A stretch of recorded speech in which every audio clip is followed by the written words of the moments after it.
नमस्ते हिंदुस्तान, कैसे हैं आप लोग। मैंने कल रिपब्लिक भारत की एक डिबेट देखा और उस डिबेट को देखने के बाद कुछ सवाल हैं जो मैं आपसे पूछने आई हूं, क्योंकि शायद उस डिबेट को देखने के बाद मुझे शर्म आई और बहुत बुरा लगा। एक शख्स है आतिक उर रहमान, विश्वास ना हो सुमन पांडे पे तो कल रिपब्लिक भारत की जो डिबेट में जो आतिक उर रहमान के शब्द जो निकले हैं, कृपया करके आप सभी लोग सुन लीजिएगा और ये वीडियो सुनने के बाद शेयर जरूर कीजिएगा। आतिक उर रहमान कहते हैं हम मतलब कि उनके समुदाय के बेटे में कहीं कोई कमी नहीं है। हिंदू समाज की बेटियां इतनी ज्यादा बदतर और बदतमीज हैं और उनके परवरिश में, उनके संस्कारों में इतना खोट है, दो कौड़ी का संस्कार है उनका कि आपकी बेटियां हमारे बेटों के साथ भाग जाती है, रंग रैलियां बनाती है। पता नहीं किस तरीके का संस्कार और परवरिश देते हैं और किस संस्कार और तमीज में आप अपनी बेटियों को पालते पोषते हो कि वो हमारे बेटों को लेकर भाग जाती है। इसमें हमारे और हमारे बेटे की गलती नहीं है, आपकी बेटी और आपके दिए हुए हिंदुओं के बेटियों की दिए हुए संस्कार और परवरिश की गलती है। खून खोल रहा है आपका ये सुनकर। एक दो कौड़ी का आदमी आपके परवरिश पे, आपके संस्कारों पे उंगली उठा रहा है आज, और आप सुन रहे हो। वो आतिक उर रहमान हमारे शब्दों पे, हमारे मुंह पर हमारे धज्जियां उड़ा रहा है और हम सब सुन रहे हैं। क्या हमारे हिंदू धर्म की बेटियां गोबर खाती हैं या उनके दिमाग में गोबर ठूसा हुआ है? ये ब्रीफकेस में और बेटी में काट काट के परोसा जाता है, फिर भी आंख और दिमाग नहीं खुल रहा। वो दो कौड़ी का आदमी हमारे मुंह पर हमारे पूरे धर्म का मजाक उड़ा के चला गया, हमारे माता पिता के संस्कारों पे, परवरिश पे उंगली उठा के चला गया, फिर भी दिमाग नहीं खुल रहा। मेरे प्रिय बहनों, आपका वाला सलमान खान, शाहरुख खान और सलमान खान और ये सारे खान नहीं है, और ये लोग कोई दूध के धुले नहीं है। ये जो बहुत ज्यादा मैंने भी सुना और बहुत देखा, मेरा वाला ऐसा नहीं है, मेरा वाला ऐसा नहीं है, मेरे वाला ऐसा नहीं है, मेरे वाले को मैं 3 साल से जानती हूँ, मेरे वाले को मैं 10 साल से जानती हूँ, मेरा वाला ऐसा नहीं है। क्या आप जानती हैं सुमन दी?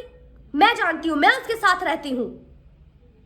आपका वाला आपको काट के ना पीटी में किसी बिस्तर के नीचे और नाली में फेंक देगा और आपको पता भी नहीं चलेगा। आप जैसी लड़कियां अपने ही माता पिता पर उंगली उठवा रहे हो, संस्कारों पे, उनके दिए हुए परवरिश पे, पर आपको कोई फर्क नहीं पड़ता, क्योंकि आपके लिए आपके माँ बाप, ये हिंदू धर्म, रीति रिवाज, ये सब चीजें आप ताक पे रख के निकल लेते हो, क्योंकि ये सब चीजें बहुत छोटी है, बहुत तुच्छ है, और हम सब ऐसी बातें कर रहे हैं तो हम बहुत छोटे स्तर की बात कर रहे हैं, बस इसलिए, है ना। और आप लोग बहुत पढ़े लिखे हो, क्योंकि आपके माँ बाप गंवार है ये हिंदू धर्म के, जो कि आपको बुर्का के अंदर नहीं रखते हैं। हाँ, वो लड़के को जो धर्म और लड़के को जो तेवर, लड़के को जो चीजें दी जाती है, वही कहीं ना कहीं वही ओहदा हम लड़कियों को भी मिलती है, बराबर की हिस्सेदारी मिलती है कि मेरा बेटा अगर कोएड स्कूल में पढ़ रहा है तो मेरी बेटी भी कोएड स्कूल में पढ़ेगी। ये आजकल के माताओं पिताओं की सोच हो गई है हिंदू धर्म में, हिंदू समाज में। ये गलती है क्या? ये गलती है? ये गुनाह है? कालिक पोतले, ये आतिक उर रहमान के ऐसे शब्द जो आज तीखे लग रहे हैं, चुभ रहे हैं। दोस्तों, हमारी बहन बेटियां एक नालीवादी बनती जा रही हैं। ये नालीवादी शब्द थोड़े से कड़वे लगेंगे आपको, पर यही सत्य है, यही सत्य है। कैसे रोकेंगे आप इस लफ्ज जिहाद को? क्या ये साजिश नहीं है? जो लड़कियां, जो बहन बेटियां इस चीज की शिकार हो रही हैं, उनको ये साजिश नहीं लगता, क्योंकि उनके प्यार का एक अंधाधुंध सवार है उनके ऊपर। उनकी आंखों पे एक पट्टी बंधी हुई है। ये पट्टी कोई काला तंत्र या मंत्र का देन है, या पता नहीं है किस तरीके की मोहब्बत है जो अपने देश के लिए, अपने माता पिता के लिए हर चीज को भुलाकर एक लड़के के लिए पागल हो जाती है, जो अपने धर्म का बिल्कुल नस्तानाबूद करने को तैयार है। जो आतिक उर रहमान जैसे दो कौड़ी के इंसान को मौका मिलता है कि हमारे पूरे हिंदू समुदाय का मजाक उड़ाने को तैयार है। क्यों? माफी चाहूंगी, बहुत लोगों को मेरे शब्द आज फिर से बहुत चुभ रहे होंगे, बहुत बुरे लग रहे होंगे, लेकिन आप उस आतिक उर रहमान के शब्द को सुनिएगा। जिस तरीके से उसने आज हमारे पूरे हिंदू समाज को गाली दी है, उस पर सुनिएगा, फिर आपको पता चलेगा कि मैं ऐसा क्यों बोल रही हूं। इतना ही नहीं, उसने ये बोला कि आप अपने दिए हुए संस्कारों पे शर्म करें, आप अपने दिए हुए परवरिश पर शर्म करें, फिर शायद आपको पता चलेगा कि किसका लड़का सही है, किसकी लड़की गलत है। आज वो सामने बैठकर इस तरीके की बातें कर रहा है और हम चुपचाप सुन रहे हैं क्योंकि हमारे पास कोई ऑप्शन नहीं है इसके अलावा। क्या ये सही है? कैसे रोकेंगे आप? कैसे रोकेंगे आप? कभी सोचा आपने इसके बारे में? क्या आपने अपने घर में अपने बच्चों से, अपने बहन बेटियों से इस बारे में बात की है? या आपको इस बारे में बात करने पे शर्म आती है ये सोचकर कि अभी मेरी बेटी की उम्र ऐसी नहीं है, या फिर मैंने अपने बच्चों को ऐसे ऐसे संस्कार नहीं दिए, या मेरी बेटी तो कभी गलत कर ही नहीं सकती? क्या इस तरीके का विचार आपके मन में कभी आता है? ऐसा होता है क्या? कभी आपने ऐसा सोचा है क्या? हर माँ बाप ऐसा नहीं सोचता अपनी बेटी के बारे में कि मेरी बेटी तो ऐसा कर ही नहीं सकती क्योंकि मैंने अपने बच्चों को ऐसे संस्कार दिए ही नहीं। या कुछ ऐसे माँ पिता भी होंगे जिनको लगता होगा कि मैं अपने बच्चों के अंदर धर्म का भेदभाव क्यों पनपने दूं?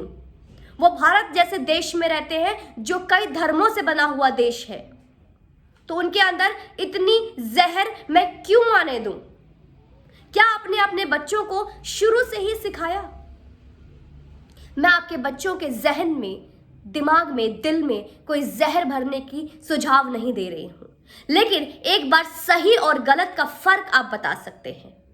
मैंने नहीं बोला कि आप अपने बच्चों को गलत सिखाएं, जहर भरें, लेकिन आप अपने बच्चों के मन में हमारे दिए हुए पाठ और सार जो भगवत गीता में कहे हुए चीजें के बारे में बताइए, हमारे हिंदू धर्म के बारे में बताइए, हमारे सनातन धर्म के बारे में बताइए। और अपने बच्चों पे मैं नहीं कहती कि आप विश्वास ना करें, लेकिन इस तरीके से अंधविश्वास भी ना करें कि आपके बच्चे क्या कर रहे हैं उससे आपको कोई फर्क ही नहीं पड़ता। उनकी दोस्ती किसी से भी हो सकती है, लेकिन दोस्ती में भी एक लिमिट होनी चाहिए, कोई सतर्कता होनी चाहिए। सावधानी हटी, दुर्घटना घटी। सुना होगा आपने इस चीज को, तो इस चीज के बारे में समझिएगा। और शायद अगर आपको मेरी बात बुरी लगे तो प्लीज कमेंट बॉक्स में बताइए कि मैं कहाँ गलत हूं। अगर फिर भी आपको मेरी बात एक बार समझ में ना आए तो मैं रिक्वेस्ट करूंगी कि कल शाम का रिपब्लिक भारत का डिबेट आतिक उर रहमान के कहे हुए शब्द जो आपके माता पिता के ऊपर गाली है उसको सुन लीजिएगा। जय हिंद दोस्तों। और एक बात और, मेरी बातों को पर्सनली ना लें।